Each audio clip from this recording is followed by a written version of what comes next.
Okay, so we are now being webcast. So thank you for attending this meeting of Cabinet.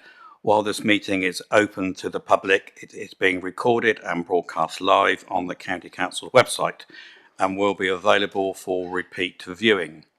It may also be recorded and filmed by the press and public. Excuse me. Filming or recording is only permitted in this room whilst the meeting is taking place, so must stop when the meeting is either adjourned or closed. Filming is not permitted elsewhere in the building at any time. We are not expecting a fire drill, but in the event there is a fire alarm, please vacate via the main reception or via one of the emergency exits across the hall. Apologies for absence. There are no apologies, Chairman. Okay, thanks very much, Joe.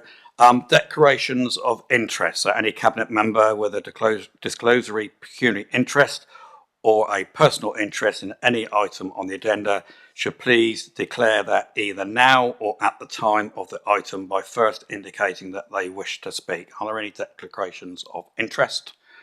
Or if you think of any as we go through the agenda, please raise them then. Thank you. Okay, agenda item 3, confirmation of minutes. So I'm going to look around the table for my Cabinet members. Are we happy to accept them as an agreed correct record of the minutes? Okay. Also, we have the exempt minutes as well. And if we have any issues on that, we have to go an exempt session. But can I take it that there are no issues or anybody wants to make comment on the exempt minutes and accept them as a true record as well? Okay, that is then done. Thank you very much. And we've called that Joe. Thank you. Okay, so agenda item 4, Chairman's announcements. And I'm going to start with the recent news in Israel. And we have all watched in horror the reports from Israel of the appalling acts of terror that are being perpetrated against Israeli citizens by Hamas. My thoughts are with everyone affected by these awful events, including those in Hampshire who have family and friends trapped in the region. Along with the Prime Minister, I want to stress my commitment to ensuring that Jewish community in Hampshire feels safe and secure at this time. If the community needs any support, I would urge them to get in touch. And clearly all our thoughts are with those families as well. And absolutely just repeat that if there are any are concerned or worries, please get in touch. And as I say, our thoughts are with you all at this time. Thank you for that. I'd also like to mention World Mental Health Day, and we now have a new mental health champion, and that is Councillor Zoe Huggins, only just been appointed, and she has been already very, very active. And I've just got a note about what she has been doing as well, and there are regular chat about sessions are being held in 28 of our libraries, offering warm, welcoming and safe spaces for people to come together and chat over a hot drink. They can reduce social isolation and improve well-being by helping people get connected, as well as providing an opportunity for signposting to additional support if needed. Since they were set up in November 2022, we've had the pleasure of hosting over 5,700 attendees at sessions across Hampshire. And I'd like to pass on my thanks for Zoe for taking on this role and the excellent work she has been doing and is doing. And I think it's an excellent selection. So thanks to Councillor Fairhurst and the work that she's been doing with Zoe as well. So thank you for that. Now turn to other items. And so on item 7 on our agenda for this meeting is an update on the medium-term financial strategy and proposals to close the County Council's 132 million gap by April 2025. I would like to reinforce what Cabinet members have been saying in decision days over the last month. For a long time now, we have been very clear about the huge budget pressures facing the County Council by April 2025. Like many local authorities nationally, our budgets are stretched to breaking point. Since the start of national austerity, the County Council has had to reduce its spending by over £600 million. Year on year, our costs have continued to rise dramatically because of the major pressures that are outside of our control. Pressures such as rising costs from inflation and growing demand for core services like social care for vulnerable children and adults. Thanks to the strength of our reserves, our finances are stable until 2025-26, but our budget projections tell a different story after the next 2 years.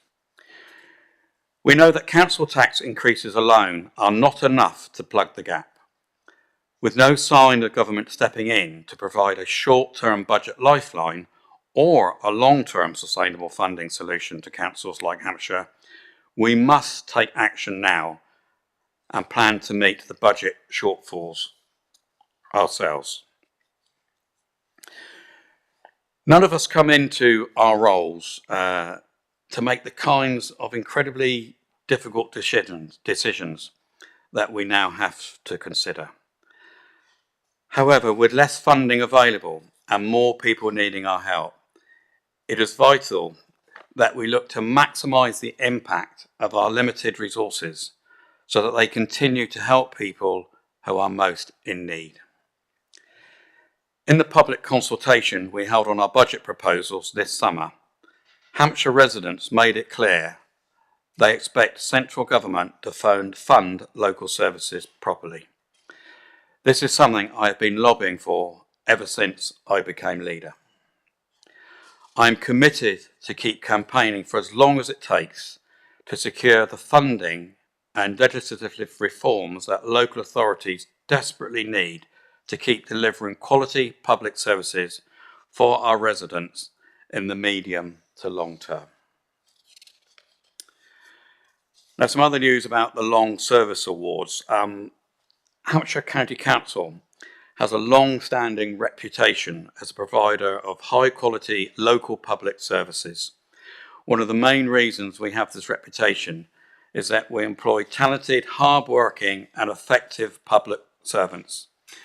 I was delighted to have the opportunity to thank some of our Hampshire's most dedicated officers last week at the County Council's 40-year long service celebration, and also to attend the 25-year long service celebration. At this challenging time, all our officers are continuing to do a brilliant job delivering excellent public services for residents and helping to make Hampshire a great place. Now, this is a test for all of the cabinet members, a great place to live. Well, we'll try that once more time another time, but I'll take it for this time. Can I just say, those service awards were absolutely fantastic. To meet some of the team there, and it was actually a really joyous event. I was there with the Chief Executive and others as well, and there was a lot of laughter, and it just shows you the true dedication and passion that the staff have for working for this authority, and it was a real pleasure and delight to attend those. I suppose I could say other news, I suppose, from the conference and the PM speech. And I welcome the Prime Minister's announcements last week on additional funding for local stop smoking services and restricting underage sales of vapes. The importance of tackling underage vaping and enforcing underage sales restrictions was subject to a resolution passed by full council in July. When the consultation papers are released on the government's vaping plans, I will make sure they are circulated to the Cabinet and members.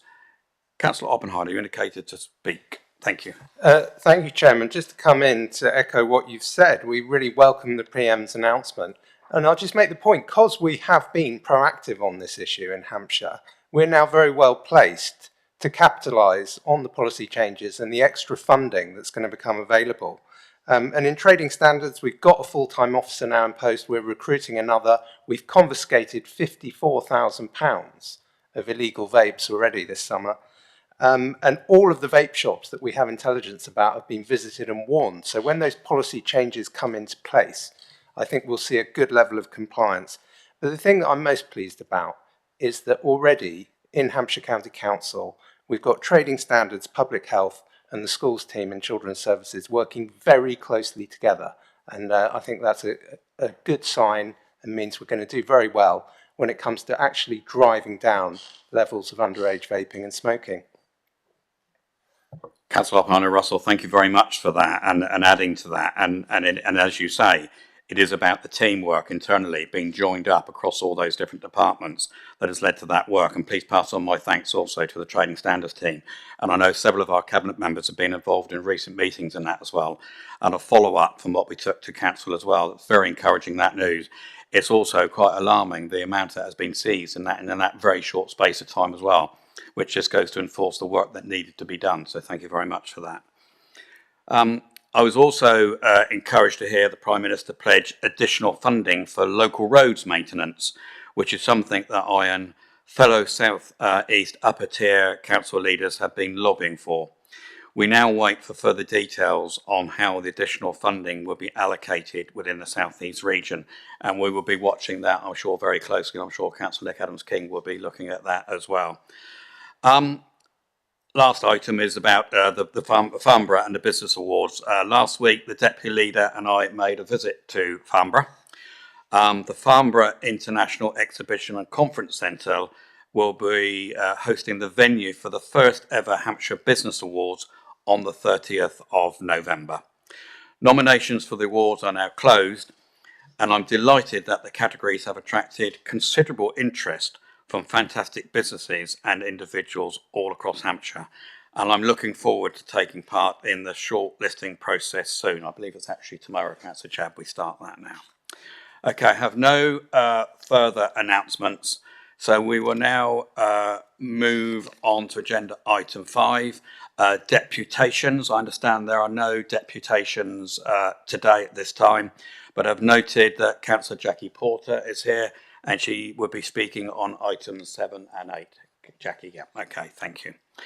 Okay, so we will now move straight on to agenda item 6, driving towards economic strength. And I'll ask the Director of Hampshire 2050, Gary Westbrook, to introduce. Gary, over to you. Thank you.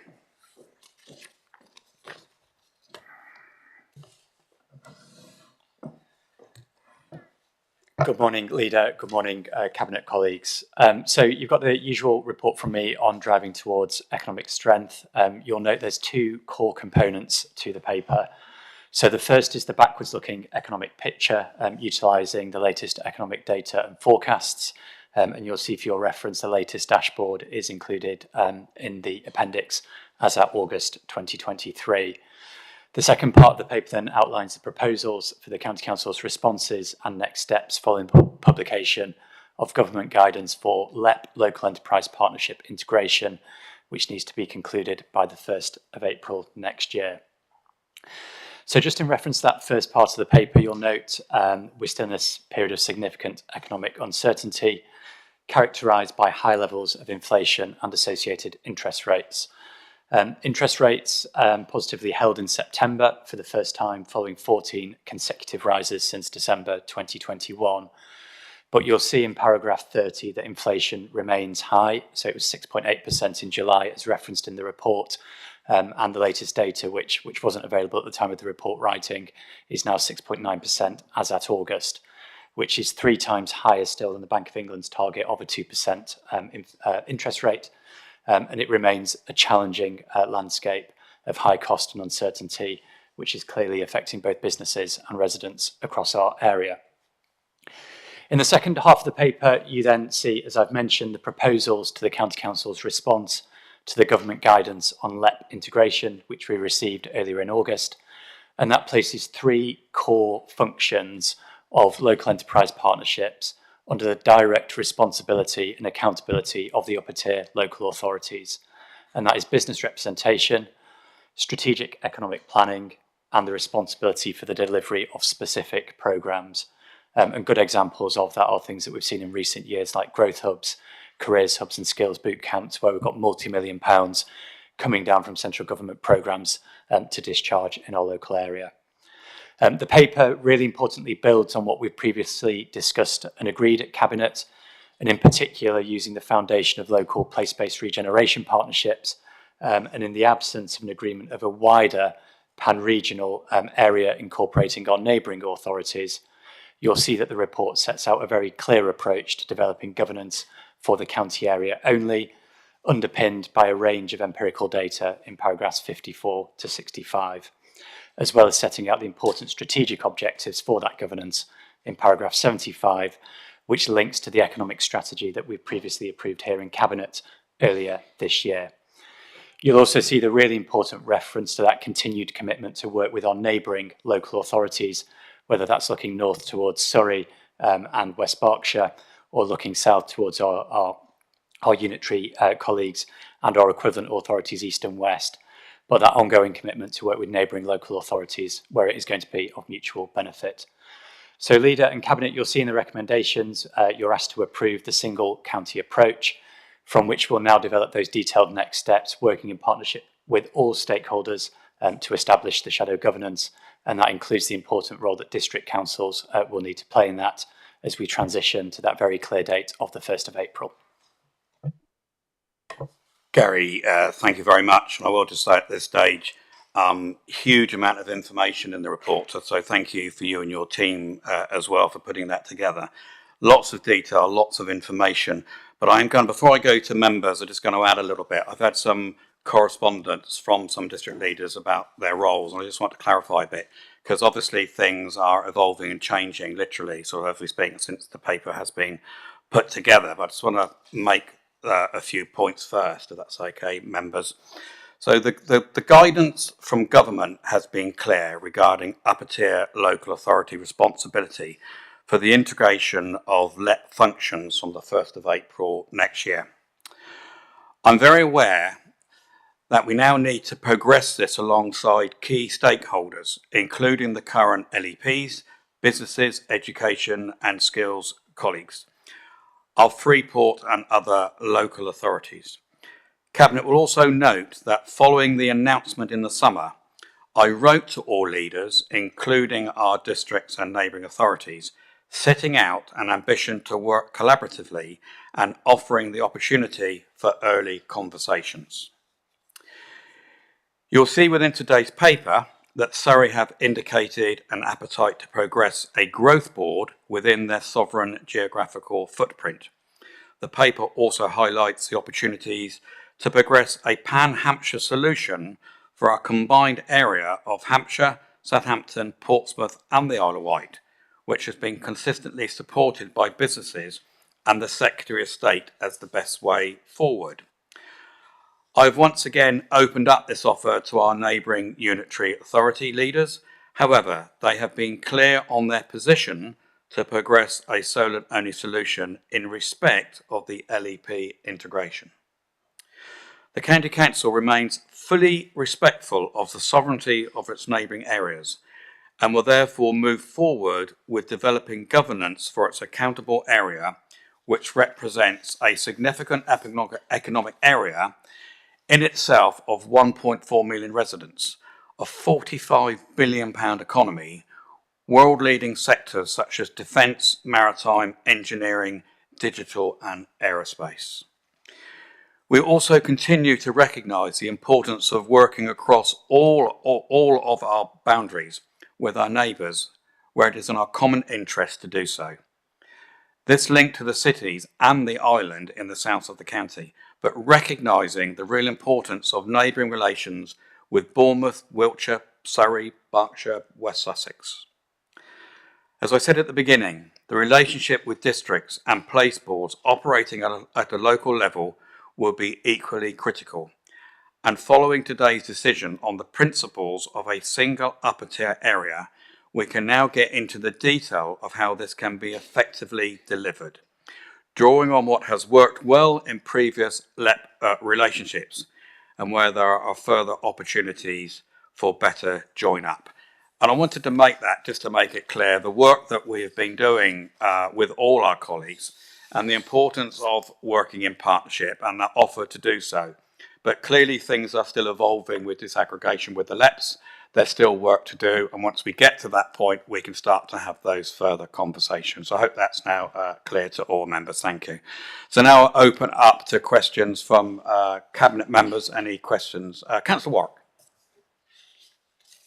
Yes, thank you, Leader, and thank you, Gary, for a really interesting paper. And there's one paragraph that I picked up on, which is paragraph 25, which talks about the cruise industry, and I know that's recovered really well post-COVID with a large number of passengers, a couple of million coming through those ports, including Portsmouth, I think, now as well.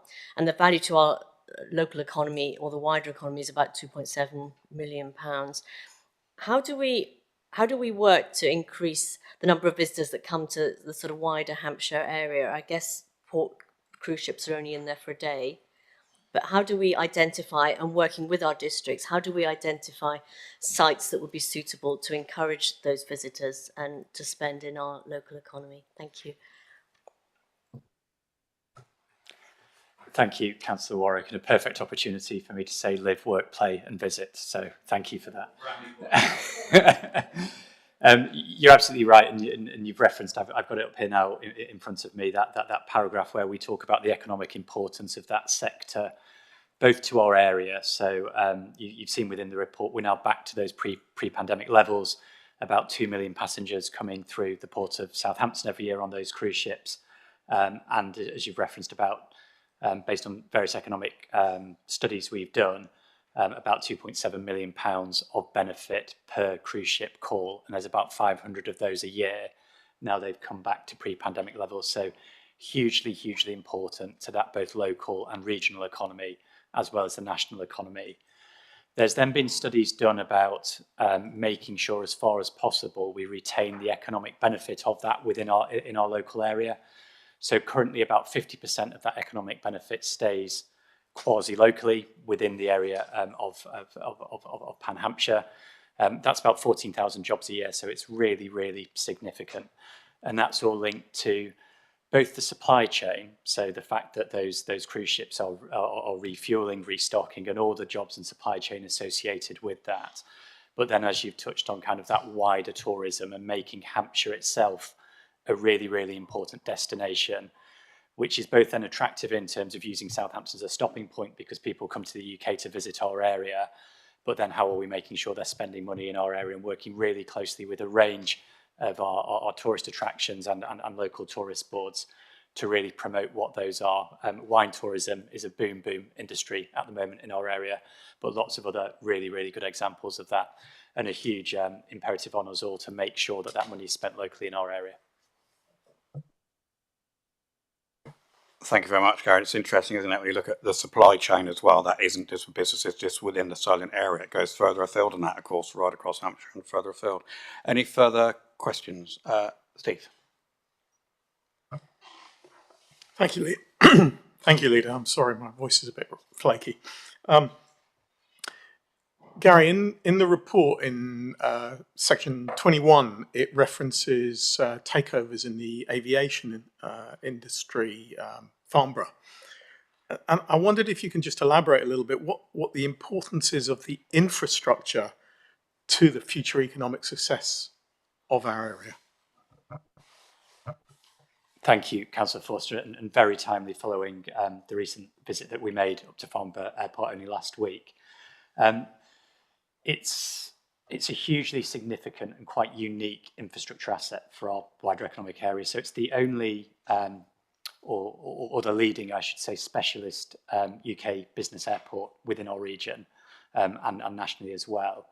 And it has that significant, unique advantage of proximity to London as a sole purpose business airport for that business travel coming in and out of our region with that accessibility to London. And that provides a unique connectivity for businesses locating in our area. So there is that principle that businesses are going to locate within our region because of that connectivity that the airport gives.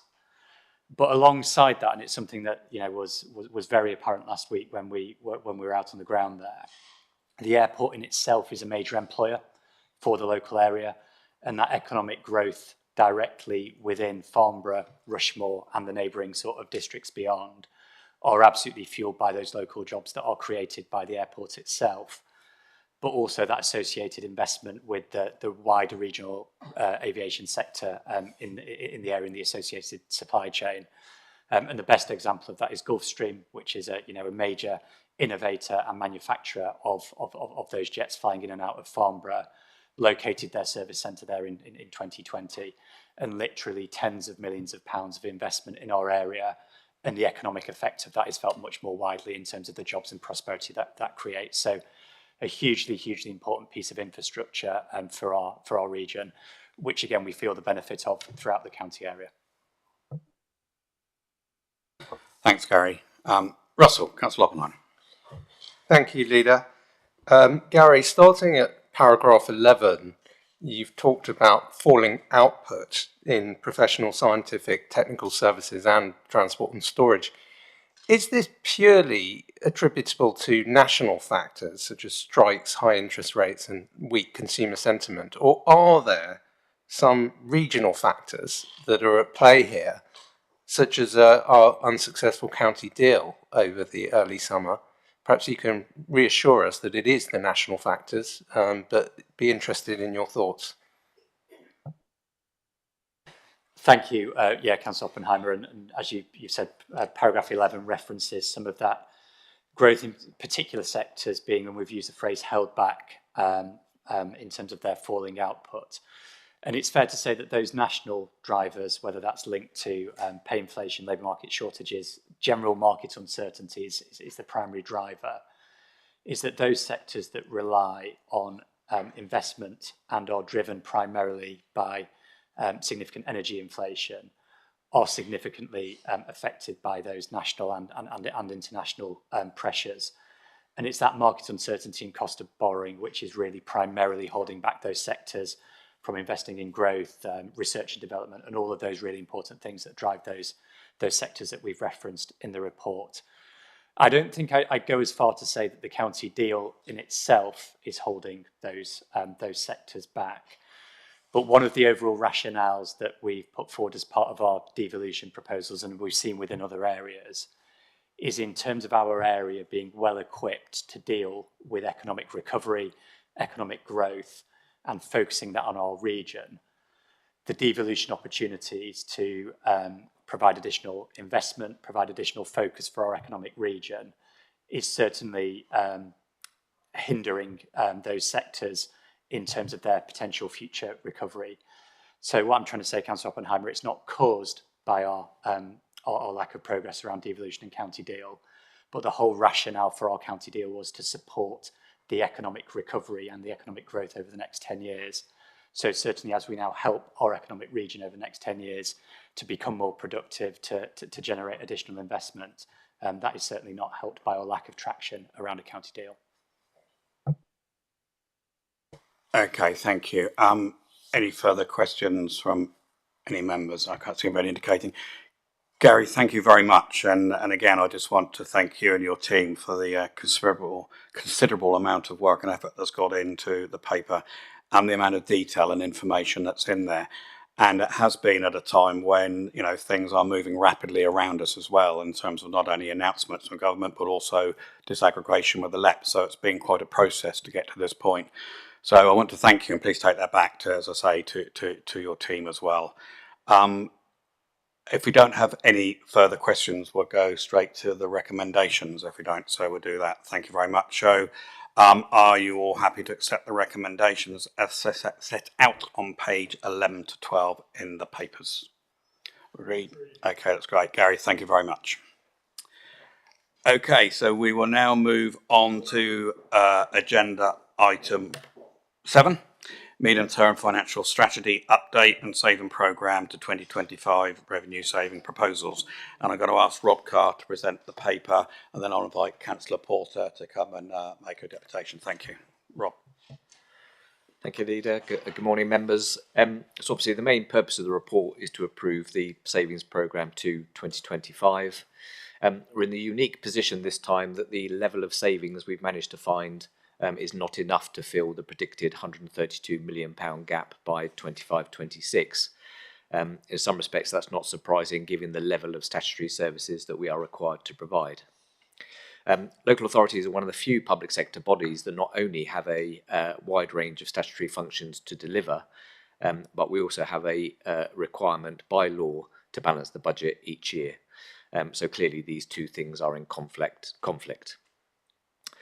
So inevitably, therefore, the funding that we do have has to be prioritised to statutory services, which means inevitably that the discretionary services get squeezed.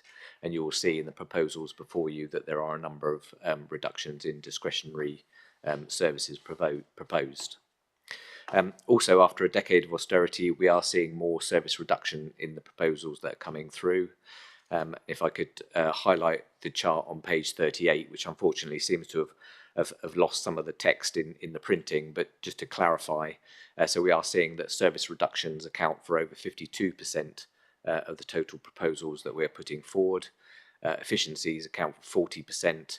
We have income generation of just over 5%, and investor save proposals of just over 2%. You can see there the majority of the proposals do relate to service reductions.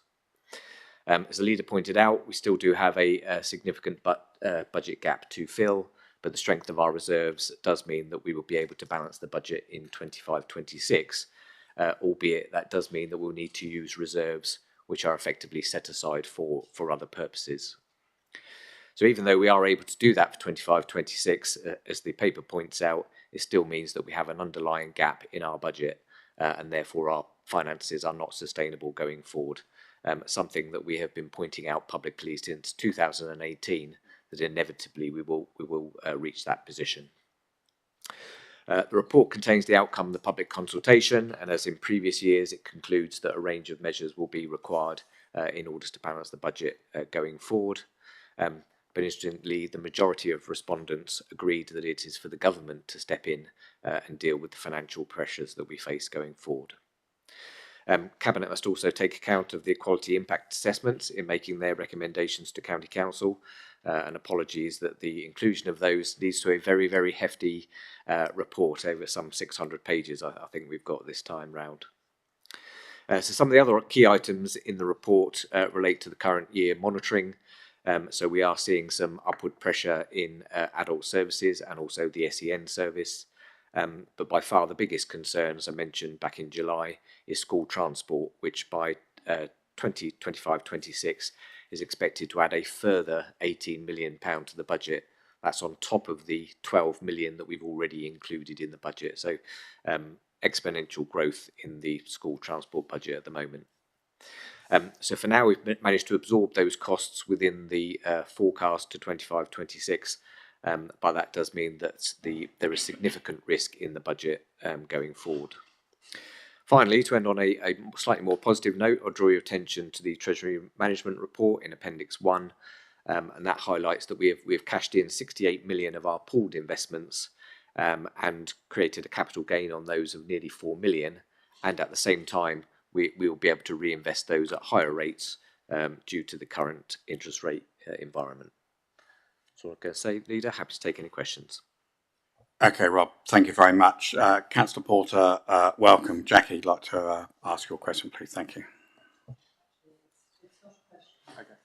Okay. Thank you, and that was a very comprehensive rush through it because it's several hundred pages, as we've said. But the purpose of the report is to consider the financial strategy for dealing with the budget gap. But actually, it's a financial strategy as well, and I think people tend to think of this as a savings programme rather than a financial strategy. And it examines the councils and the update for 23-24. But there was a survey sent out to the public, and some of the responses based on their response. And I did notice, and I've noted in other meetings, that the specific response from those earning less than 30,000 were very different from those above. And added to that the challenge of the undelivered savings in 23-24, the impact that it could have on those people. We have talked about the council's medium-term financial strategy, but I'm sure that we're all looking at our own household's medium-term financial strategy and what that means to us. It's disappointing to see that of those savings, 52% are actually service reductions, because the council tax increase will fall most heavily on the smaller households, those council tax bands A to D. They pay much more heavily as a percentage of their income for the work that the council does than the higher bands. And for these households, every service that we can direct towards them, the decision to take those services to them is vital. And I'm pleased that actually paragraph 63 and 64 acknowledges this. But I'd like to make sure that it actually happens, really happens.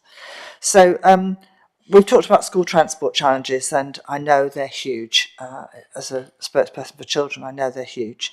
Recently we had a talk about Fit for the Future, and the health and we know about Fit for the Future at the County Council, but also the Health and Wellbeing Board Energise Me told us that 48% of children are active, but about 52% are inactive for an hour a day.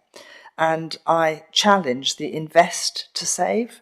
I think we should be thinking more about investing to save for children who are able to walk to school or cycle to school, so that we find ways of making it enjoyable and exciting to walk to school and cycle to school, even if their journey is around 3 miles or more than it is at the moment. We're still making it quite difficult. And I do think that there's an opportunity to make those journeys attractive for able-bodied children to walk and cycle to school. I think it isn't necessarily going to solve the school transport problem, but I do think 5 million on the Invest to Save is perhaps a little bit conservative in the small c to try and get this change to happen. I have to ask as well, and I know that I will probably hit the barrier with Cabinet sitting here, but 44% of people agreed compared to 78% last year of lobbying. Do we really think this was fair to ask in the questionnaire that this was a solution for the government to cover the increased costs? Lobbying might make small steps forward, and I fully acknowledge that. It does make full steps forward, but it just isn't enough to pay the bills. And we were really, I feel it's a head in the sand to put our heads there and say, or put our name to it and say, is lobbying the solution for the public? And I think they saw through that, because it became the fourth option this time, not the first. But it is disappointing that the government doesn't even give councils the comfort of a 3-year deal so that we are more secure in our medium-term financial strategy. And perhaps that's something we should be lobbying for too, because the days of the 3-year deal, perhaps when I was first a councillor, we knew what we were planning, and now that's much less certain. So I just wanted to close, many of the public write to me, and parish councils and local councils, they write to me disappointed by the response to online reporting. And I do urge this council to re-look at this process from the customer. And I know that Mr Westbrook and I have had several conversations about this, noting a fault or problem to the solution, and importantly, keeping the resident updated. This seems a minor matter of efficiency, but actually it's a major matter, which is of great concern to residents and lower tier councils, and particularly parish councils. They wait for an answer, don't get it, so they don't do anything about it, and it just sits there simmering. It doesn't help the reputation of the county council, and nor does it help the job to be done. So my question really is, are we giving enough money in the Invest to Save to do these things? That's my question. But also, I do just note the reduction in staff full-time equivalent, which would be necessary. And I have to say, I offer sympathy to our officers who are working incredibly hard, but they will have to carry out this task of making jobs redundant. And I realise that's not easy, particularly when we all feel that our officers are working as hard as they possibly can at the moment. I cannot feel that anybody can give another minute. So I do appreciate that work is ongoing. Councillor Porter, Jackie, thank you very much for that. And lots of points there. Rob might want to pick up one or two of them, and I'm sure some members of the Cabinet might pick up the others. So I'll go to you first, Rob, and then pick up the other points with Cabinet. Thank you. Just on the last point, really, about Investor Save, clearly if we get more opportunities to do Investor Save to make the savings, then we will look at finding more money. So if directorates come forward with things, then clearly we can look at that again. Okay, thanks. For any relating specifically to Councillor Porter's question, Edward. Chairman, thank you. And first of all, I want to say how much I agree and support with Councillor Porter's words around promoting activity among our young people, and particularly around encouraging people to walk to school where it is safe and they are able to do. And when we look at the school transport budget, there is no doubt that one of the ways to slightly ease the pressure is to encourage people to walk, particularly where new developments are coming online, to design them in a way. But Chairman, this is always challenging because councillors, particularly opposition ones, will sit here and argue for that. But when we implement a safe route in their area, and we now assess it and we view developers' contribution to put them in place, they will quickly decry the fact that we are now no longer forward funding school transport. So I think it is really important in these that we have that overall message of encouraging, but then when we have the public, as all of us may do, onto us saying, well, now we're being asked to walk to school, we can't have the message in the global bit, but the minute there's a practicality of it, come back and go, actually, no, of course you should have a bus. So I think it is really challenging. I just also want to touch on the lobbying one, and as we were on school transport, it's a good one. Look, we all know the current government, future governments, there isn't going to be some giant bundle of cash that is thrown at local government to say sorry for the underfunding and the additional pressures and here's the money. And we know the challenges they're under, but simply around school transport, this is legislation that is decades old. It is from a time when many households did not have cars, certainly didn't have 2, certainly didn't have 3 or 4. Now, we can have a discussion about whether that's going to change again, but in the current circumstances, one really does have to ask that whether it is fair that we are taking from money from areas of service that we feel that our residents would like us to be spending money, and placing it in areas where we have a statutory responsibility without looking at issues such as means testing, so that those who are able, and I want to emphasise here, those who are able to contribute do. So I think the point here is lobbying is not just asking for money, as you leader, I know you do regularly.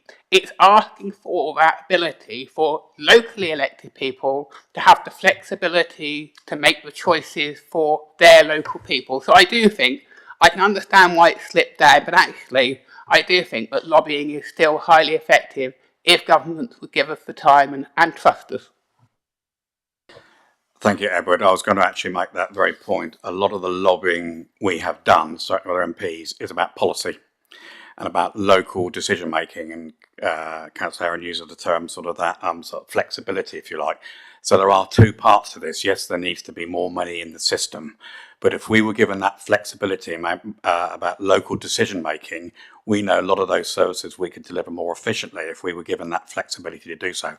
Also, in terms of policy change, and we've mentioned home to school transport, I know Councillor Chad has mentioned this several times before. I think it's about a 1944 Schools Act, is it, under the home to school transport? It's that sort of thing that we've been lobbying heavy on and agreed with our MPs. We said to them, well, what can we do? And we said, well, you can help us with policy. So we've been working with them on effectively how could they help us in terms of policy. So 2 sides to it, but I understand the points that you make in terms of that and how that question was asked in the consultation. So thank you very much. Just first of all, check, anybody else want to comment on the points that Councillor Porter has made? Otherwise, we'll go to general comments. Jackie, thank you very much, and thank you very much for coming along today. Thank you. So now, sort of generally going to the paper, any comments, generally any questions from anybody on the paper that's being presented? Nick Adams-King, Councillor Nick Adams-King. Thank you, Leader. I've got a question, and then perhaps I can make a comment a bit later on when we sort of debate it a little bit more. But I guess really my question, Robin, is something that you've heard me ask before, and you've explained it in part in terms of where we're looking at. But given that we don't know yet, and as Jackie said, we don't receive any indication from government as to what the funding settlement will be year on year, how can we have any certainty around that the decisions we're making are correct, given that we have no certainty around what might be coming in terms of additional funding from government if they are minded to give it to us? Yeah, so I think it's two parts of that answer. So the first point is purely financial. So within the 132 million, we've already included what the government is going to give us for 24-25. So they did give us an indication of what we're going to get. So that's already built into the 132 million pound gap. By the time we get to 25-26, as is set out in the papers, we've still got a 42 million pound recurring gap. 57 million in terms of the profile of the savings in 25-26. I think if I go back over the last 6 to 7 years, the maximum we've ever received from the government as additional funding, usually for social care costs, is 25 million. So even if we were to get the maximum again, we still won't be able to close the budget gap in 25-26 through additional grant and savings. The other point to that is, I think part of the success that we've had is being ahead of the curve in terms of a lot of things. So a lot of other authorities might wait until February 2025, after they've had the settlement in December 2024, to set their savings proposals for the year ahead. Clearly, that is very, very late in terms of the timing, and it also means in that first year, by the time you've done the consultation, implemented the savings, you're not getting a full year's saving in the bag. What we're also seeing from a lot of authorities at the moment is they're also failing to deliver some of those savings, which is creating in-year pressures, which means they're having to draw more down from reserves, and they're getting overspend within their budget. So it's a bit of a downward circle. So we're trying to stay ahead of that, make these savings early, implement them in good time, so that they're there for April 2025. That's great. Thanks, Rob. Any further questions? Councillor Fairhouse, please. Thank you, Leader. Can I just ask what flexibilities have other authorities been given in setting council tax? And do we have any options? Yeah, so I mean, across districts, fire authorities and police authorities, they have been given the ability to set £5 increases, £10 increase, £12 increases, which are way above the usual referendum limit. I think the government would probably argue that the fact that upper tier authorities are allowed to set the social care precept at 2% each year is our additional flexibility. As the leader says, we have lobbied for change, particularly within council tax, to say if we were able to increase our council tax to the average level of all county councils, that would be a significant amount of money for us. So something that we've talked about in the past, but as yet we don't have the ability to do that. Is there not a reasoned argument that we should be lobbying central government to say, you have told us we must do these things, let us then decide, or give us the opportunity to raise the money we need to do them properly?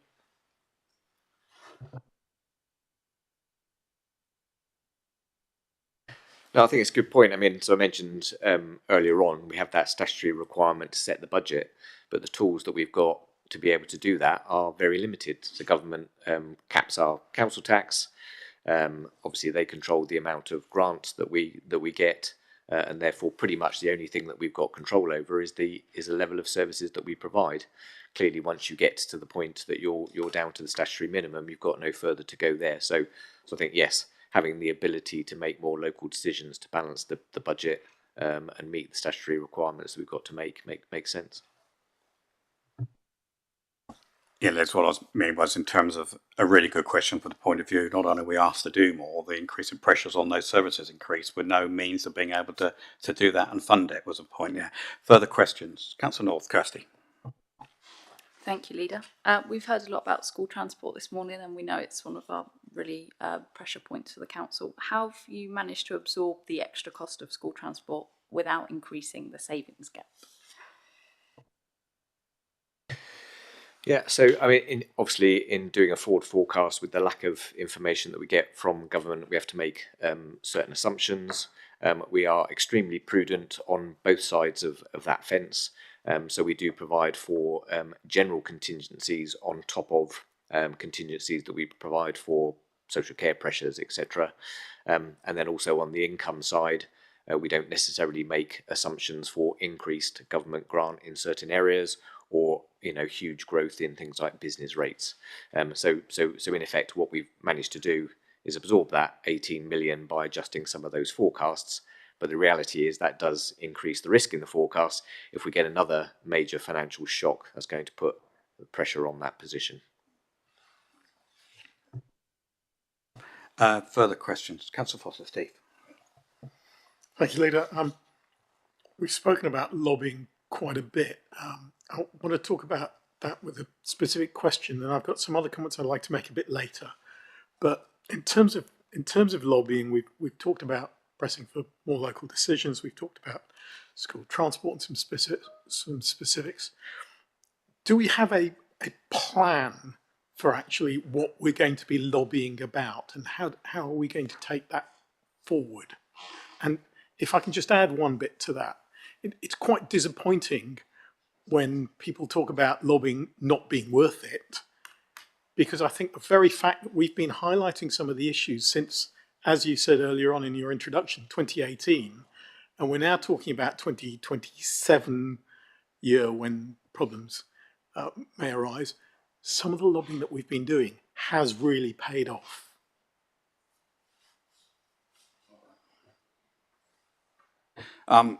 Yes, Steve, I'll pick up some of that, because you're quite right. Going back over a year now, writing the letter, joint letter with Kent, and attending, I think it was the LGA conference. I mean, it was made very, very clear that that letter had a significant impact on the autumn statement. So it did have a direct effect. I think perhaps you're referring to that. But in terms of what we do now and what we're focusing on, that's the conversations we're having, and you'll know we're having that within Cabinet as well, and with our senior officer team about those things that would make a difference if we could start to look at policy. So what we have done and will continue to do was engage with our MPs and say, this is the areas we would like you to look at, and even help them sort of how they would present that and what it would mean to us and what it would mean to the residents of Hampshire if we can make that difference in terms of that policy and what the effect that would be. So I think, I mean, I know we're asking the question, it's sort of part of that process, but I think we need to be really smart about how we do that, and work and understanding what the impact of that policy change would be for the short term, but more importantly, I think for the long term. Rob, I don't know if you want to add anything. Yeah, Rob. Yeah, so Carolyn has a phrase, we've been boringly consistent with our lobbying in terms of not recently. tackling the growth in adult social care, tackling the growth in the market in children's social care, doing something about SEN, and now the knock-on impact that is having to school transport and highway maintenance. So those are pretty much the things that we have consistently been asking, as well as the policy change that the leader mentioned. I mean, we've recently sent something off on school transport. So I think the whole nation is feeling the pressure on that, and it's unprecedented in terms of the growth that we're seeing. I think going forward, the aim was to write to government on the position that we're in after today's meeting in terms of where we've reached on our 25-26 budget position. But now I think the main lobbying after that will be as we head towards what we hope to be a spending review in autumn next year, which I do genuinely think is crunch point for local government finance, assuming we get a 3 to 4 year settlement. That will effectively set the direction for that period, and we'll have a good understanding of what our finances will be at that point. Thanks, Rob. Just add to that. So I love that term, because we have been saying the same thing over and over again, and we know where the pressure points are and what the implications of that are. But I think it's important that we understand that with our colleagues right across the country. So doing that, whatever organisation that was, certainly with local authorities, with the LGA and the County Council Network as well. And I know you attend some of those, so you've been hearing that. And sometimes it is that joined up voice that starts to attract the attention, and being consistent on that has started to make a difference. That's why I'm keen that we continue to do that. But in terms of Hampshire, being very, very focused on what the impact of that is. I think that's the point that I wanted to make. So good question, Steve. Thank you. Did you want to come back? You had a few other points. Yeah, I'm grateful for those responses, and that's very reassuring. Thank you. The other bits I just wanted to touch in particular on my area of education and the libraries, and just single out as an example some of the work that we're doing around the libraries, because it's very easy for us to just focus on statutory services, excluding what we're doing around some of the discretionary services. And I just wanted to give a couple of examples, if I may, Leader, if that's okay. We have 40 libraries now, and they're some of the most used. In fact, in the southeast, they're acknowledged as being the best used libraries in the southeast of England.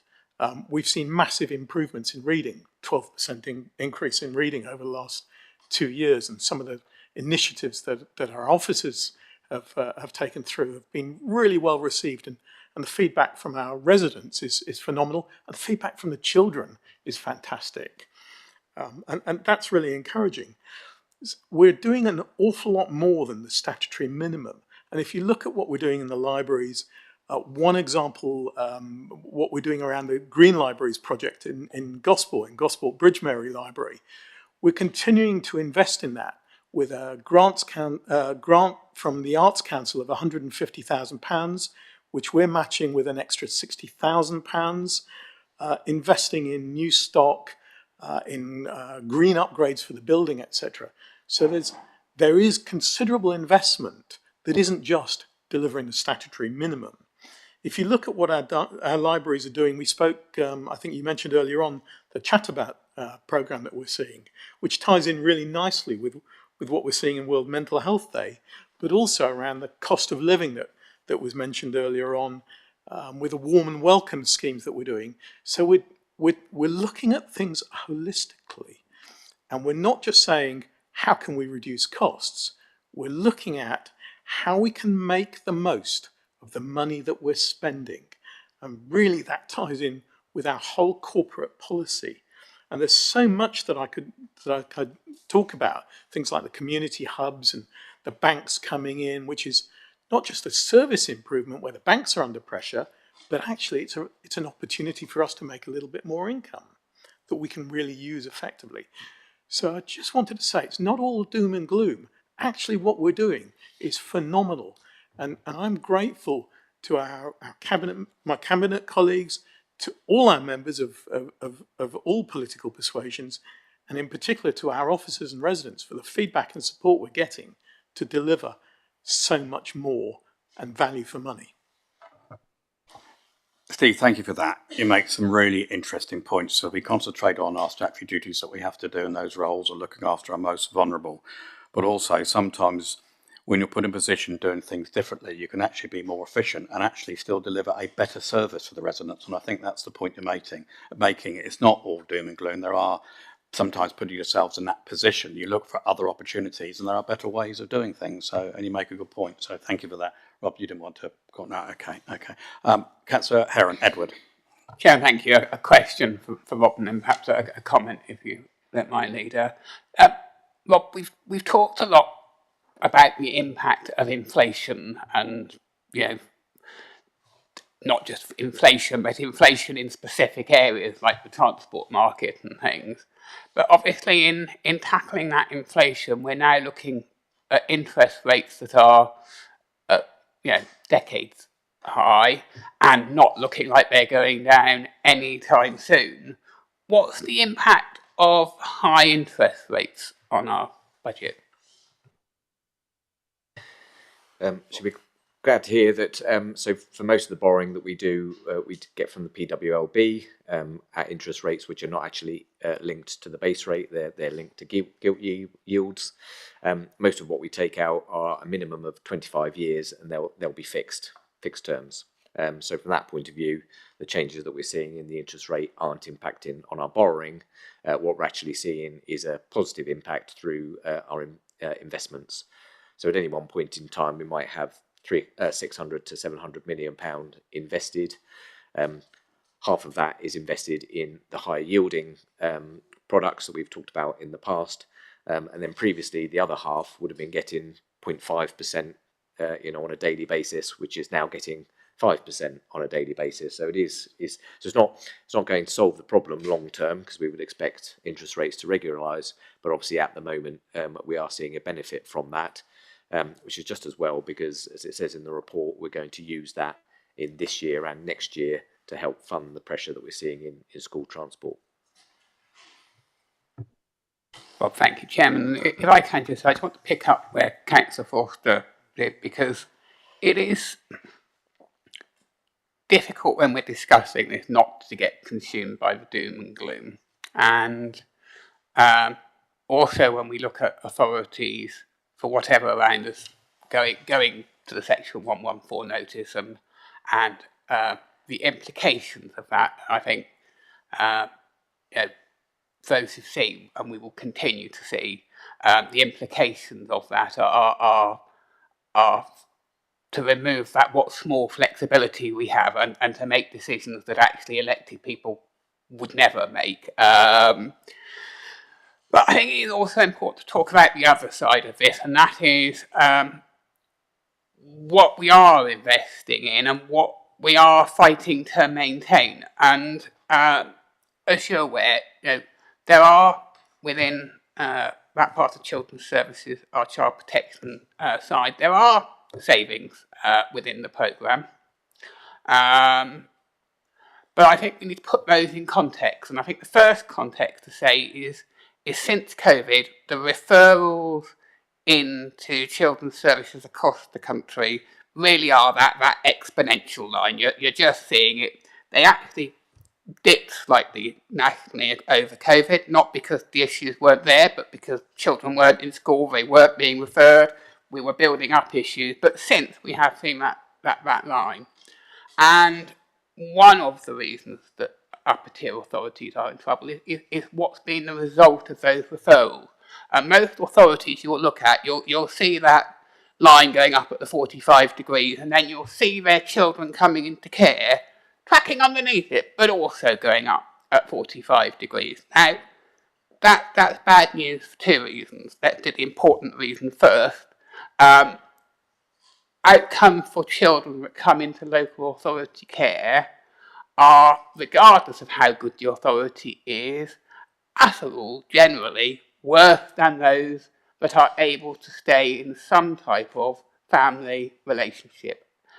Children coming into care is not an optimal place for children. It might be the safest place for a child at that time, but it is not the option that we want to when we can find a safe way of keeping a child with their family or with family support.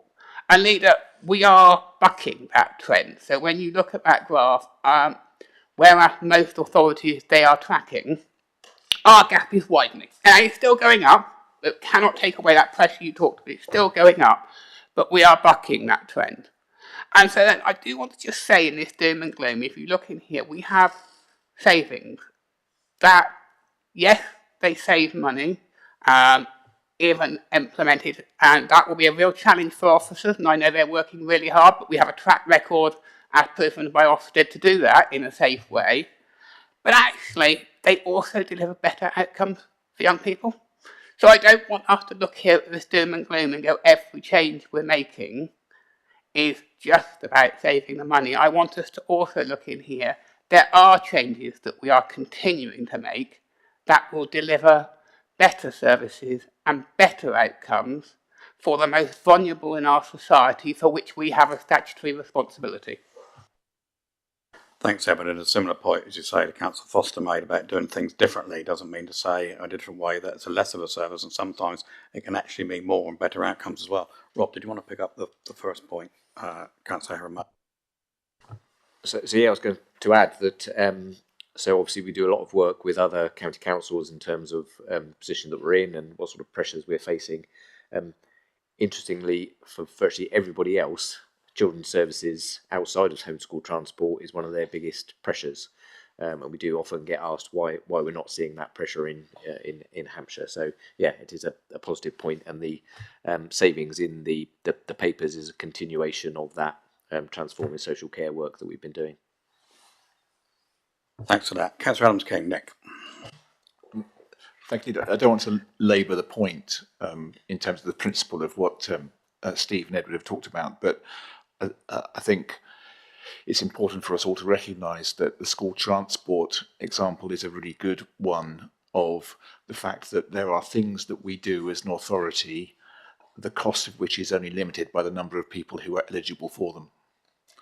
And as people come, as the number of people who need to be referred to children's services, the number of children that need to be taken into care, the number of children that need to be transported to school increases, we have no ability to stop that and say, we can't do that for you. And that's where one of the frustrations arises. And, Jackie makes a good point about the need for us to have a longer period of settlement from the government in terms of having some stability there and some idea of what's happening. But also, one of the things that we have been asking for is the ability to ask those people who can afford to contribute to do so, which we currently can't. And it comes back to the point about the fact that so many of the decisions that we make have the greatest impact upon those who are in the lower income brackets and those who live in the homes with the lowest council tax bands.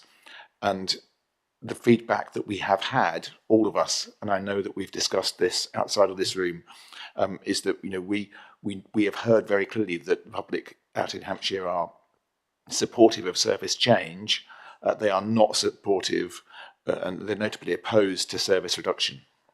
And so that's what all of us are now attempting to do as best we can within our own areas. And I'll give you two examples of where we can do that. It's about looking at the fact that in terms of school crossing patrols, we do not have a statutory duty to provide them, but we do have a statutory duty to ensure that children get to school safely. And so if that means that maintaining a school crossing patrol is the safest way to do that, that's what we will do. If there are better ways to do it, and if there are better solutions out there, then let's look for them.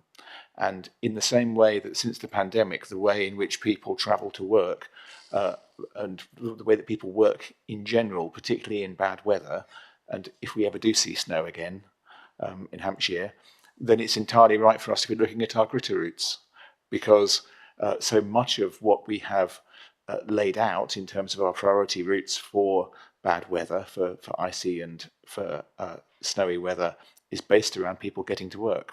But nowadays, very many of us would probably sit at home quite happily sitting online to do that. And so there are things that we can do there that take into account the changes that we have seen as a nation, the changes that we have seen in the way in which we do things over the last few years that we need to keep reviewing. And we are, I know, looking at all of the different aspects of our property portfolio, of all the different things that we can do to ensure that we close the budget gap without impacting the people, most importantly those who most need the help that we give them. Nick, thank you very much for that. Before I say a few words, is there any further comments from any cabinet members? Anything now? First of all, Rob, thanks to you and your team for the paper, and I know it's been extraordinary times and the amount of work you've done. So, as again, please take that back to your team. I think I said at the beginning, none of us, certainly members across all groups, come into this role to be a member to actually deliver less of a service, and it is really difficult decisions that we have to take, and it's difficult, as several people have pointed out, for officers as well that have to take us through that process. And I know as cabinet members and all officers, and Councillor Porter made that point as well, and it is, and we appreciate and understand how difficult that is for the teams that, and with Carolyn as well. I think it's really interesting the points that have been made around that sometimes changing the way that a service is delivered can be more efficient, but still achieve the same outcomes and sometimes even better outcomes. And I think that's what this morning has demonstrated, that it's not all doom and gloom, absolutely, but still recognising that there are still some very, very difficult decisions to make and that we have to make and take for the reasons we've looked at around the country, and those authorities that are in a more difficult position than ourselves, certainly in terms of issuing the Section 114. I know somebody made the point earlier about that sort of removing that flexibility that you do have, and we don't want to get in that position. And I said before, I would far rather be sat round our cabinet table than I would round many of the cabinet tables round the country. because of those decisions that we have made, really difficult decisions early on, and planning for that 2 years ahead, but a lot of them don't. Some authorities are having to make in-year decisions in terms of how they reduce their spending, and that is not somewhere where we are in Hampshire. And I know there's been previous discussions, lots of discussions with Rob around our reserves as well. And those reserves meant we are now we are, and we're able to do what we're doing because we have those reserves and because we've taken those difficult decisions early on. So lots of difficult decisions, as I say, but ways of doing things differently. And I think that's what it means. We've got a different approach now, where in the past we've looked at those savings. And I want to thank all our Carolyn's team and all the directors and all cabinet members who have spent hours and hours and hours going through their individual areas of responsibility, looking at where we can make those savings, but as important, as been pointed out this morning, how we can do things differently. And I think Councillor Nick Adams-King summed that up very well in the points that he made there. So I want to genuinely thank you all for that. If there aren't any further questions, I will take Cabinet colleagues to the recommendations, please, that are set out on page 31 and 32 of the report. I'll take those as accepted as set out. Great. Okay, thank you very much. Rob, thank you very much. Appreciate that. Thank you. Okay, thank you, colleagues. We will now move on to agenda item 8, Statement of Community Involvement, and I'm going to ask Laura McCulloch, Head of Spatial Planning, to introduce, and then I will ask, I know Councillor Porter wants to make some comments on that item as well. Jackie, thank you. Laura, over to you. Thank you. Good morning, and good morning, Cabinet. Thank you very much. So this paper is about the Statement of Community Involvement, which is the County Council's document which sets out how we engage on planning matters. So we've had a Statement of Community Involvement in place for a while, but we have to update it every 5 years. So we've reviewed it to look at updating it in terms of legislation and practices. Another key point that we have changed in the updated version of the SCI is about consultation periods.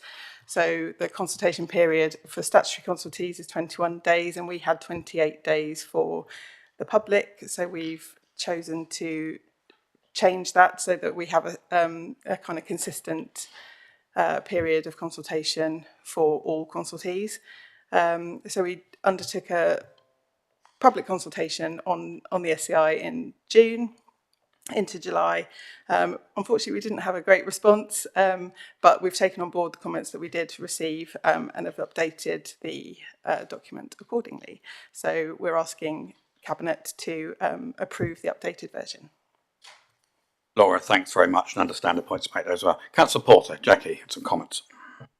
Thank you, and I declare an interest because only yesterday I was doing a similar thing at Winchester City Council. So the two, I think, have to dovetail really well, but there is no crossover, so there's no declaration of interest necessary. But the one comment I was going to make is that completing many of the consultations, the public find them much more difficult than we do as councillors. And we are used to making our way through these documents, and we search and we go through in a great deal of detail. But the public do find it difficult, particularly on something like the minerals and waste consultation, where we have had literally it takes an hour, hour and a half to complete. And I was wondering if there's any way we can save as we go along. I don't think we can currently save because people don't want to necessarily fill it out all at the same time. I ended up going to quite a few of my parish councils and showing them what it looked like as we were going along, and preparing a set of slides so that they knew what the next ones were going to be. It's a very simple thing, but I'm very conscious that the public find these things difficult, and it may be a reason why we're not getting the number of responses we could do. And I'm just asking, could we look at the potential of saving? Because I don't think that is possible at the moment within the paper. Okay, I'm sure we can. They're like that. Now, what I was trying to think of the other consultations, not Hampshire County Council ones that I've got halfway through, and then got had to go and do something else and come back and find I've had to start again. Which I absolutely understand the point you make. I'm sure that is something that we can look at doing, and I'm sure that can be something that's relatively simple to do. I would have thought. What I would say is we can take that back and ask the team if that is possible. I was also trying to think about how you said about how we look at consultations and how we go through there, and trying to look at it through a different lens. So there might be something we can think about there as well. I was trying to think if I could ask my mother to do it, but I rapidly decided that might not be a good idea. So I think we'll move away from that one. I do the Hampshire Perspectives one, Right. and they're much shorter. They offer you the opportunity to do it as an individual subject. And I think that sometimes we're asking the public to tackle too much in one consultation. I do declare an interest because I think the same Winchester City Council has the same problem in that sense. And so I really want us to think much more in bite size, which I think we do get a reasonable response on perspectives. Okay, I know we're sort of drifting off the paper a little bit here, so it's worth discussing that as we are talking about that. But that's something that we will take away and look at and see if we can. What I will say is the team go to great lengths to make sure as many people as possible have access to doing that. And we've had a conversation with the team. We go through all sorts of different avenues to try and get people to engage in it.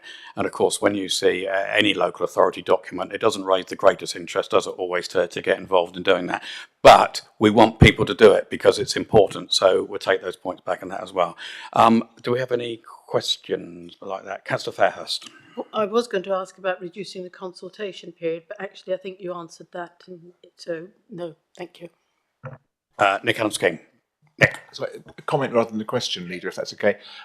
Which is obviously this I think is I welcome. It's actually within our teams that then the practical bit of this happens in terms of people commenting upon the planning applications that come forward to regulatory committee. And I think the thing that we should remember is that the planning team are extraordinarily accommodating in still taking into account any comments that are made right up to the point of decision. And so although by statute we have to have a statutory period of time, if something occurs which means people wish to make a comment towards a planning application, then they will always be taken into account and always heard by our teams. And it's important that we just emphasise that so that people don't think that we're actually shortening the period of time in which people have to comment upon any of the planning applications that come forward. But I'm very happy to support this. I think it makes a lot of sense. Okay, thank you for that. And a very good point to make, that they do accept right up to them, but there is no issue in terms of, I think, lining it up with everything else is a sensible thing to do. Councillor North, Kirsty. Thank you. Sorry you couldn't see me. I just wanted to agree, Councillor Porter, and say that there's something that I'm trying to bring forward and look into general public engagement and how people interact with us as the council, and how we can make it easier in certain respects. And I think we could definitely feed that in and use that as something that we look at, because it's a way in which they feed into what we deliver for them, and ensuring that people can do that easily is really important. So thank you for raising it. Okay. Okay, any further questions from any members? I'm now going to look to the left to make sure Kirsty hasn't got anything else to say, just in case. No? Okay. Laura, I'll just want to go to members first. So are we, let's go to the recommendations on page 823. Can I have to accept the recommendations as set out? Great. Okay, that's great. Laura, thank you very much. Appreciate it. Councillor Porter, Jackie, thank you.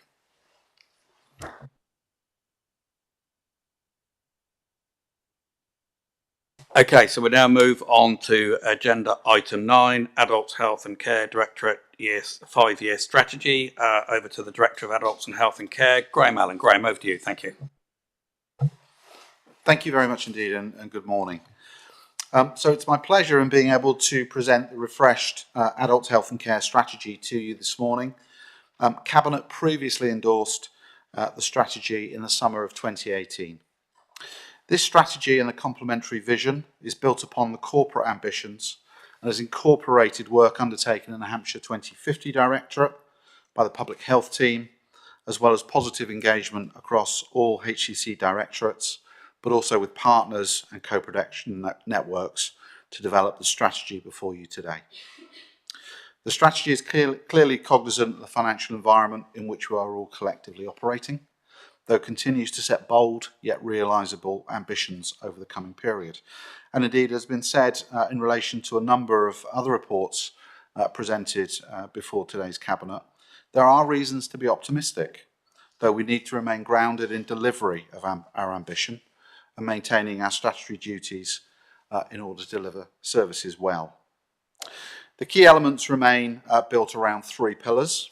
Firstly, prevention and demand management. That is supporting people to remain independent, stay fit and well, and exercise choices to live as they to live independently as their circumstances and needs allow. And indeed, that's built upon work with many internal services, public health, for example, but also with the voluntary community sector across Hampshire.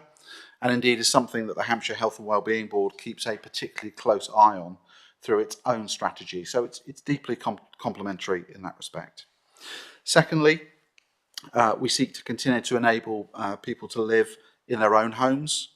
That provides support as necessary to live happy and locally connected lives. And the kinds of support that we will be deploying, will include things like technology-enabled care, reablement, domiciliary support, and indeed other support that meets eligible social care needs. But it's absolutely based on a strengths-based approach. So we don't look to intervene or deploy particular formal services unless the individual really needs them, because people become reliant upon those services, and that just escalates a career further down a road of requiring more and more care. So it's a light touch wherever possible, starting off with people, and then should their needs increase, so the services and support available to them will increase.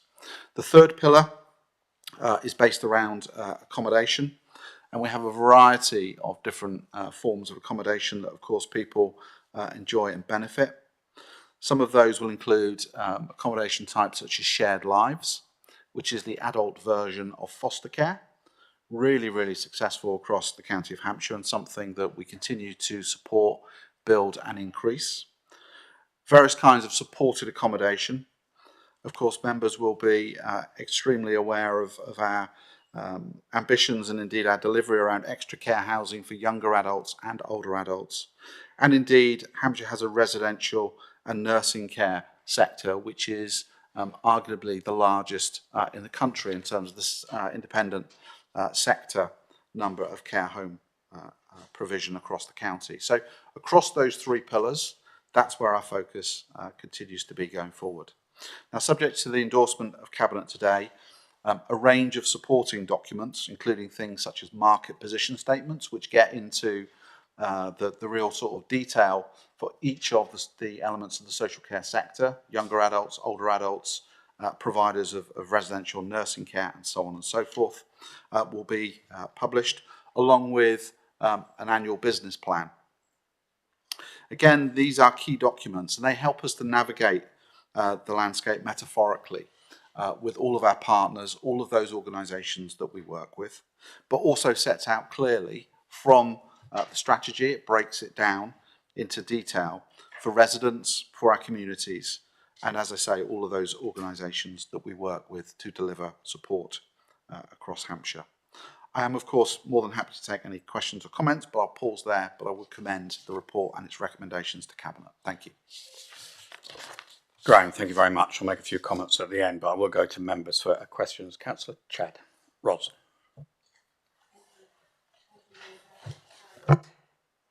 Sorry, thank you, Leader, and thank you, Graham, for your report. You mentioned about the use of technology in the second pillar, and it's really good to see that the emphasis placed on the use of technology in the strategy. And I'm just wondering, to what degree and in what ways do you think technology-enabled care will continue to play a key role in supporting residents in the coming period? Yeah, thank you. It is certainly a key area for us, and it's something that I feel very proud of, and I think as a council we need to feel very proud of. Actually, this year marks the 10-year anniversary of our collaborative partnership with PA Consulting, who have worked with us to deliver what I would say is a really, really fantastic suite of different technology options to provide support to individuals. You'll see within the report refers to 13,000 residents across Hampshire in receipt of technology-enabled care. The key thing around that is that's a really important headline number, 13,000. That makes us the largest local authority provider of technology-enabled care in the country, and arguably one of the largest in Europe. But that figure belies the fact that of those 13,000 people, more than 50%, the only social care support they need is technology-enabled care. Now that's really, really important, just in terms of the ability to live an independent life without, the disruption and so on and so forth of different kinds of social care workers needing to come in to attend to daily living tasks. So that's absolutely freed people to lead the kind of lives that they want, deliver the outcomes that they want to be able to achieve. But more than that, it helps us in terms of our financial resilience, because it costs a lot less to deliver a technology-enabled care service than it does a service where you're relying upon people going in to deliver care to individuals. But also for the individual, and I'll make a link to cost of living challenges. If people are in receipt of a technology-enabled care service and outcome, that probably means they're not having to contribute to more expensive other forms of social care support. So they keep more of their own disposable income rather than needing to make contributions to the cost of the social care service.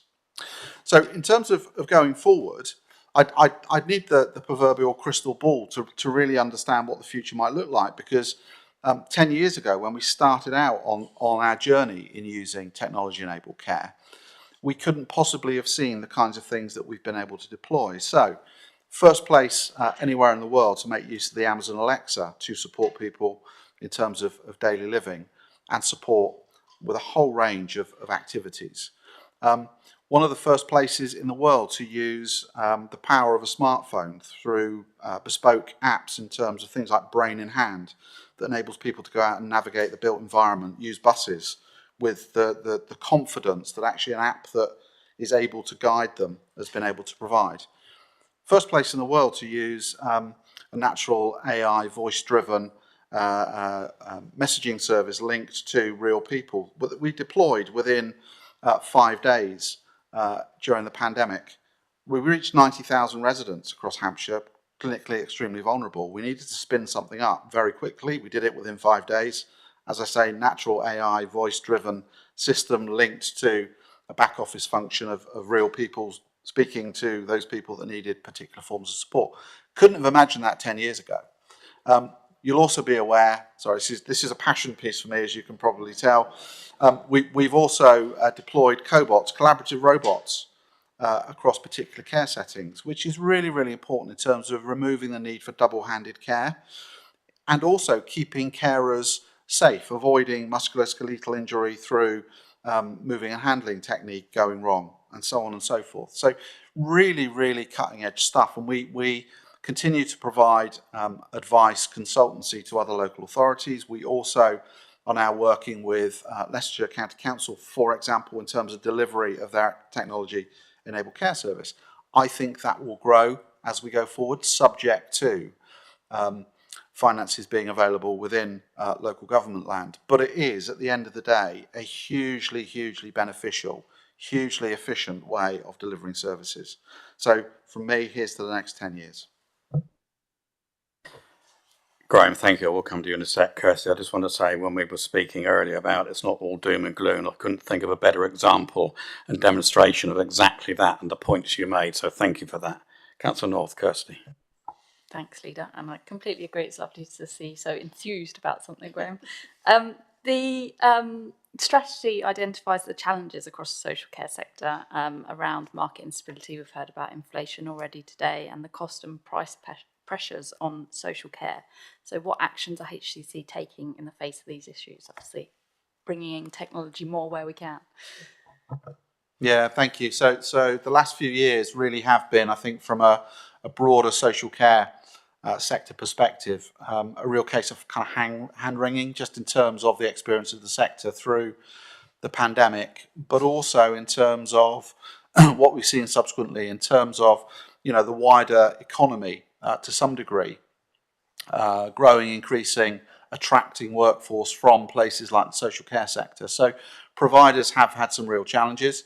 I won't rehearse all of the issues in terms of inflationary pressure, but I think, and I am really grateful to my colleague Rob Carr, but also to Karen and indeed to Cabinet as a whole in terms of support which has been made available, and the deep understanding in terms of the challenges, but also responsibilities and duties that we hold as an upper tier local authority. So we've needed to support the sector in a number of different ways. And some of the ways that we've been able to do that has been, for example, in supporting around workforce recruitment, but also workforce retention. One of the biggest issues for social care providers is in terms of the turnover of their workforce. And typically, pre-pandemic, it was running at around about 30% turnover per year. Since the pandemic, it's been running at 35%. So it's actually increased, and that's that kind of draw, that magnet of other parts of the wider economy, and indeed pay rates that have been on offer. What we've seen is the beginnings, and I wouldn't want to make too much of this, because the moment you say everything's going in the right direction, something wayward happens. But we are starting to see some glimmers of stability returning. We are seeing recruitment activity yielding really positive benefits. It's not the same shape, though, across the whole of the sector. So if you're a provider of support to younger adults with more complex needs, you've got a bigger challenge in terms of both recruiting and retaining a skilled workforce. That is a real challenge. But we are seeing a relatively buoyant domiciliary care market across the whole of Hampshire, particularly for older people. So I'm really pleased to be able to say one of the things that has vexed me over a number of years are the number of people that we might have on a waiting list for care. So they've been assessed, but they're then having to wait for the care to arrive. As of last Friday, through our brokerage service, and they arrange the provision, particularly of domiciliary care, we had a waiting list of 2 people. Yeah, now that's really quite remarkable when you realise that each and every week we are providing support through that brokerage service to more than 100 Hampshire residents. We had 2 people waiting on Friday. Yeah. Now, there's a corollary question there in terms of that means you're speeding up the speed at which you're spending money in support of people.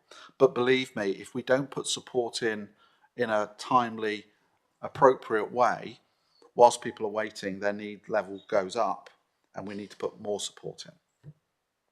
So huge amount of work done with recruitment, huge amount of work done with retention, and we've seen that across our own workforce as well. I do think there will continue to be some really strong headwinds, though, as we go into the winter and into the next financial year as well. We will continue to work in lockstep with Rob Carr and colleagues. We will continue to support the wider sector. I'm speaking at the Hampshire Care Association annual conference next week. Some really clear messages will be given in terms of what we do, but what we expect. We're also in the process of rolling out a series of refreshed and updated and new policies to the wider sector in terms of what they need to do, what they can expect, and we will be publicising that across with residents and people in support of social care support as well. Thank you. Graham, thanks very much. I know just Councillor Warwick wanted to come in. Jan, yeah. Yes, please. Thank you, Leader. And I just say, wow, thank you, Graham, and thank you to your team. When I first came into this portfolio, I wasn't quite too sure what adult social care did, and it's all there in this strategy, which is just fantastic to see. There's some real highlights. So I think there's a consultation which is live now on investment in older persons' care, and I think that's really important that as many people as possible respond to that consultation.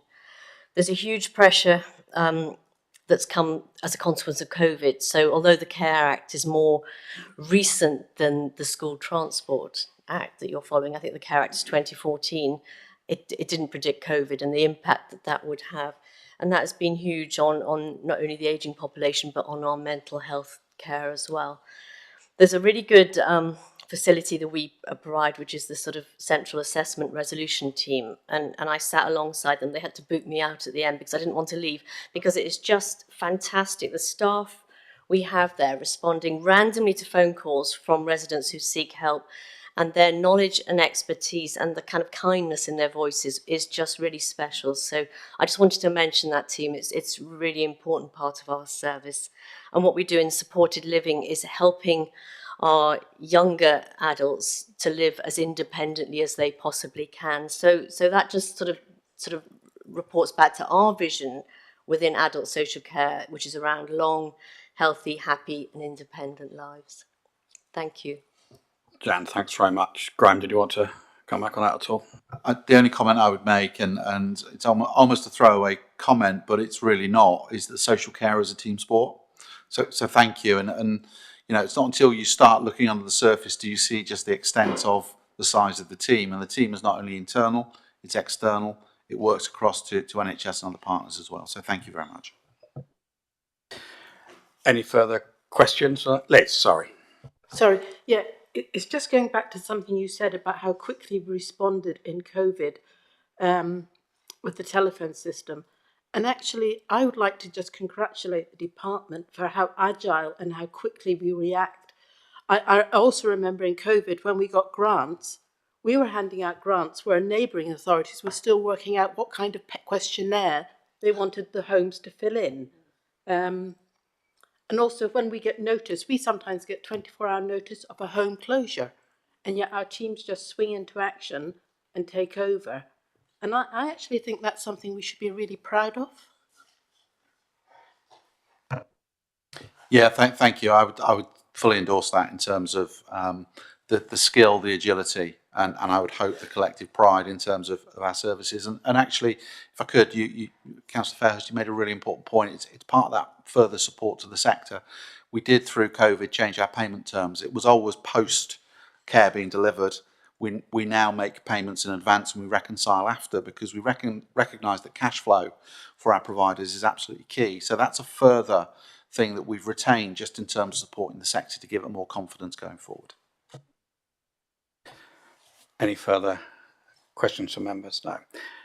Graham, I spoke earlier, didn't I, about the Long Service Awards and the passion and enthusiasm, and I think you just sort of summed that up really well today, so thank you for that, the care.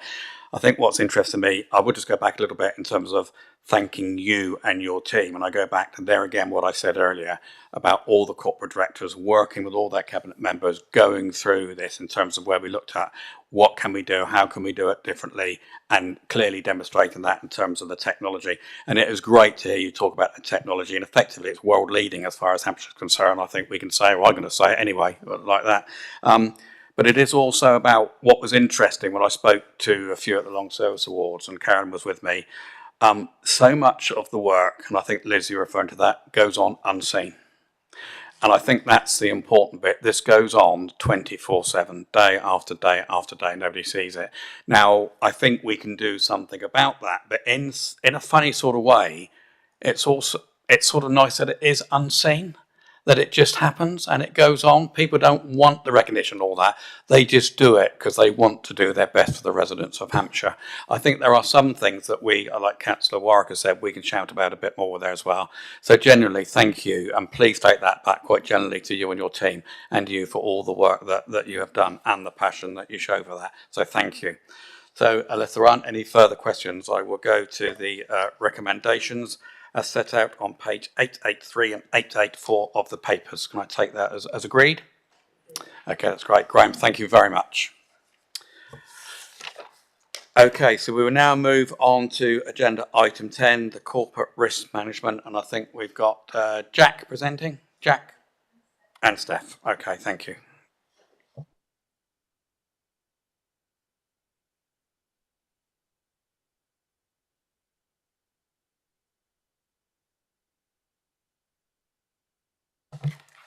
Thank you.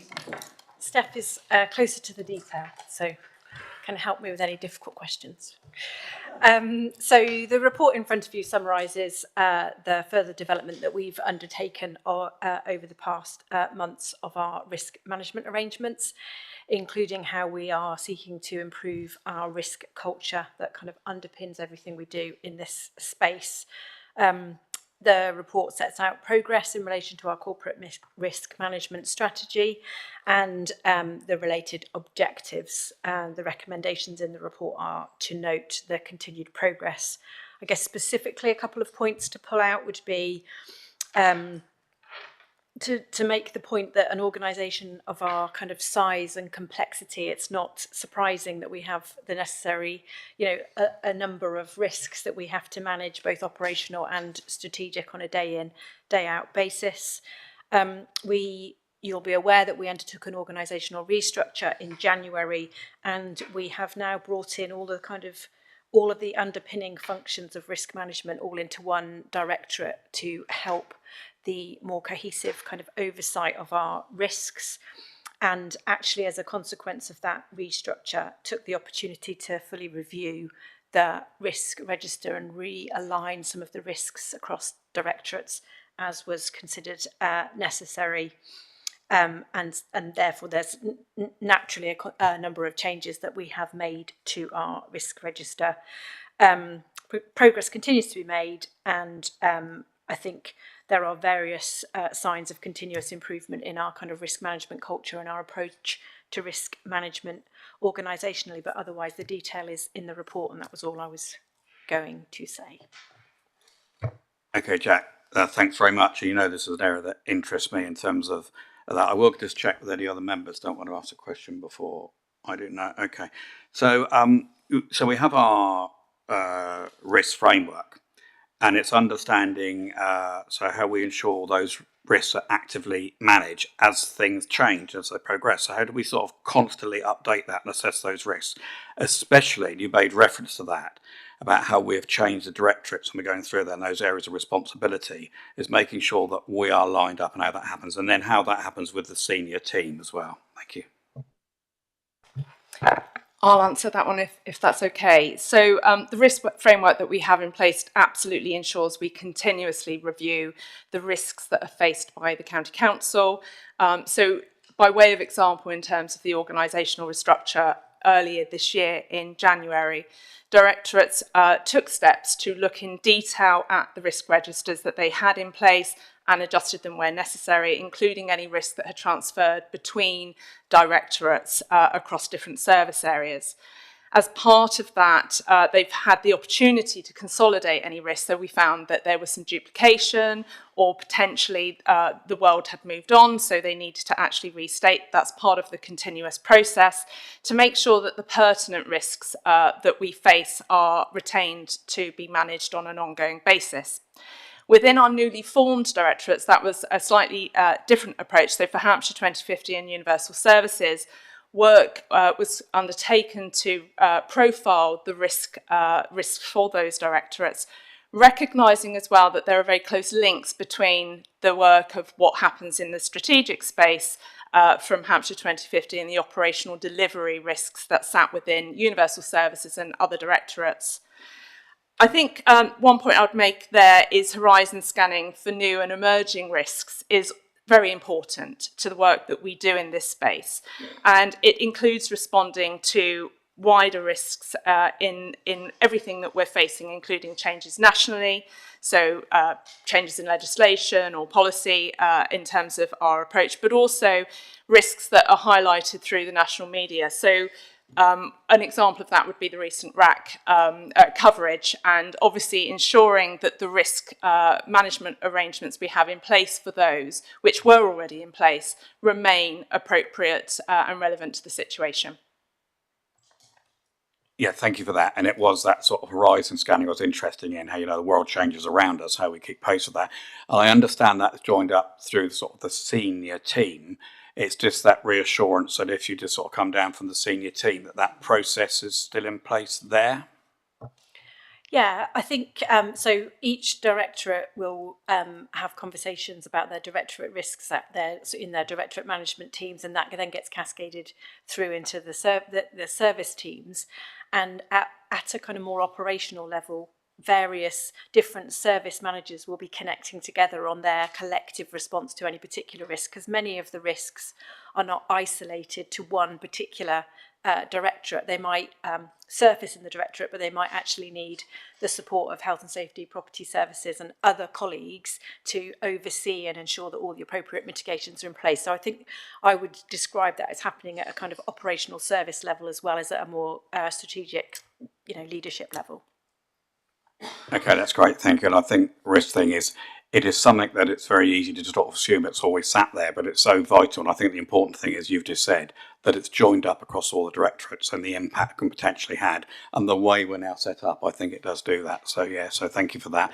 Are there any questions from any Cabinet members on this? No? Okay. All right, so thank you both very much. And we'll go to the recommendations as set out on page 935. Happy to accept the recommendations as set out. That's great. Thanks very much. Thank you very much.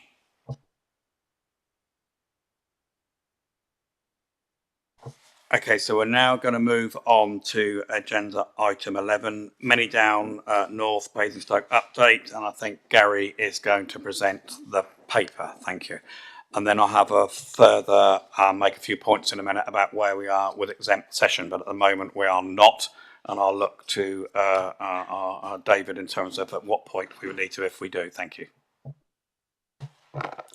Thank you, Leader. Hello again, Cabinet. So the purpose of the report that you'll see before you is an update on Manydown North. It seeks approval in principle to draw down, which also means purchase, the freehold land, and that's summarised in the confidential and exempt appendices. You'll see, recognising there are several legal, procurement and financial issues that are likely to need resolution before a final decision to proceed with the acquisition can be made. In doing so, the report seeks delegated approval to undertake due diligence exercise in conjunction with our partners Basingstoke and Dean to conclude the contractual arrangements and to support the onward delivery on the site. You'll also see in the recommendations the request for delegated approval to the key overarching key phase 1 business plan and overarching strategic plan, which are detailed in Annex B and C. And they set out the approach for the delivery of the site and the initial phase of the development.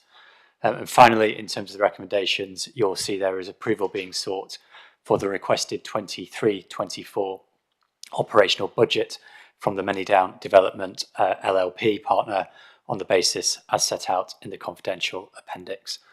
So that's the overall summary of the report, Leader, and welcome any questions or conversation. Okay, so bearing in mind what I said about the exempt, we need to make a decision if we want to go into that. But first of all, see if there are any questions at this point that we want to ask Gary on the paper. Okay, so then I need to ask if you want to potentially ask any questions on the exempt paper. Okay, so we are happy with the paper as set out and we don't need to go into exempt session on that then. I'm looking at you, David. So we don't need to go into exempt for the exempt minutes because we approved those. And also the risk strategy, we've approved that. So we don't need to, on agenda item 14, or do I need to ask? There's there is one report that's in the exempt section. So you need to deal with the recommendations for the Manydown report and then go into an exempt session. All right, so you've heard that very clearly. So we then need to go to the recommendations as set out in the North. Councillor Heron. Chairman, can I just say, because anyone watching might think of the speed of this, can I just put my thanks to Gary and his team for answering any questions I've had about this in the process. I don't want someone to think that I know I and all Cabinet colleagues, supported by you and Carolyn, have looked at this in great detail. So thank you. That's a really good point to that. To make, Councillor Heron, and thank you for that. So there has been a great deal of discussion on this, but that has all been in exempt sessions, and you're quite right. Gary has answered lots of questions that we've had prior to that, so thank you for that. So on that point then, or on that time, so I'll just checking no further questions at this point from anybody, and then we will then go to the recommendations as set out on page 947 and 948. Happy to accept those recommendations as you have all seen in the papers, yes? Okay, that's great. Right, Gary, thank you for that. So now, David, we will need to go into exempt session then for the other paper. So we do need to go into exempt session, and I need to propose that the press and the public be excluded from the meeting, for the reasons as set out in the agenda. So we'll have to please ask everybody, except cabinet members, to leave the room, please. Thank you very much. Leader, sorry, for this report, the risk report, it's been open to all members, so all members can remain. It was only if it was going to be the Manydown report that was discussed in confidential session that we were going to expect all members to leave. Otherwise, it would just be the press and the public would be expecting to leave.